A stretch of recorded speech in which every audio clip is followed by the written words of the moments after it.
आज आपण माहिती घेणार आहोत राष्ट्रवादी काँग्रेस पक्षातील त्या वादळी बैठकीबद्दल जी 26 मे 2026 रोजी मुंबईतील देवगिरी बंगल्यावर पार पडली। या बैठकीत उपमुख्यमंत्री सुनेत्रा पवार यांच्या समोर राष्ट्रवादीच्या वरिष्ठांनी आतापर्यंतचं सगळं गढूळ राजकारण बाहेर काढलं। बैठकीत जे जे घडलंय ते ऐकल्यावर तुम्ही थक्क व्हाल।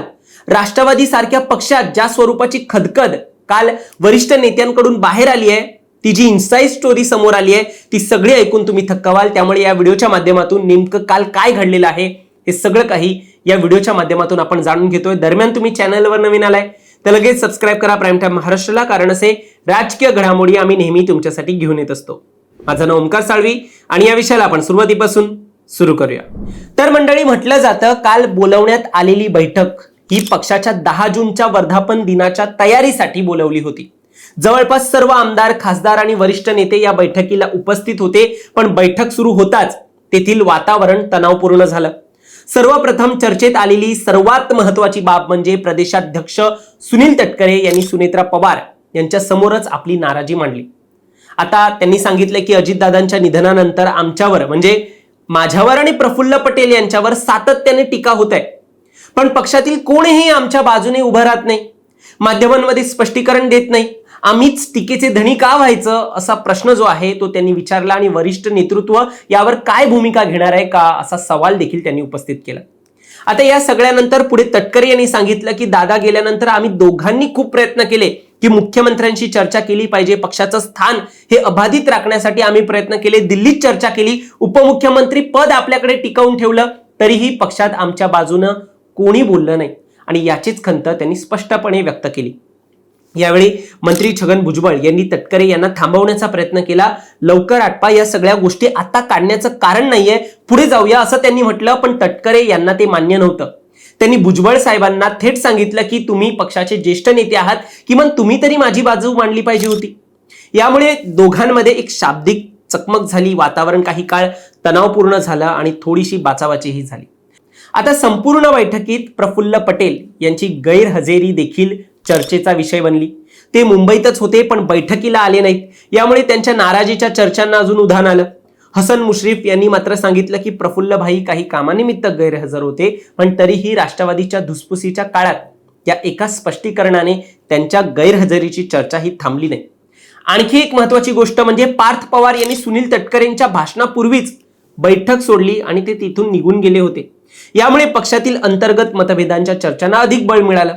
बैठकीत अर्थ खात्याचा एक मुद्दा देखील समोर आला। सुनेत्रा पवार यांनी मुख्यमंत्री देवेंद्र फडणवीस यांच्याकडे सतत हा विषय काढला असल्याचं देखील सांगितलं, कारण की हे अर्थ खातं जे आहे ते सध्या मुख्यमंत्री यांच्याकडे आहे, पण अद्याप खातं मिळालेलं नाहीये, याची खंत त्यावेळी त्यांनी मग एक व्यक्त केली।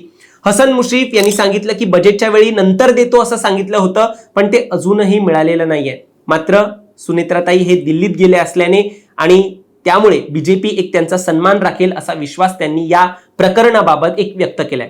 आता म्हटलं जातं या सर्व चर्चांनंतर कार्यकारिणी एक यादी जी आहे, जी अगोदर जाहीर झाली होती, ज्याच्यामध्ये अगोदर पटेल तटकरे यांचं नाव नव्हतं, मग नाव टाकलं पण पद नव्हतं, ही जी एक यादी जी आहे त्याच्यावरचा जो एक नाराजीचा एक विषय आहे तो या बैठकीत कारणीभूत ठरलेला।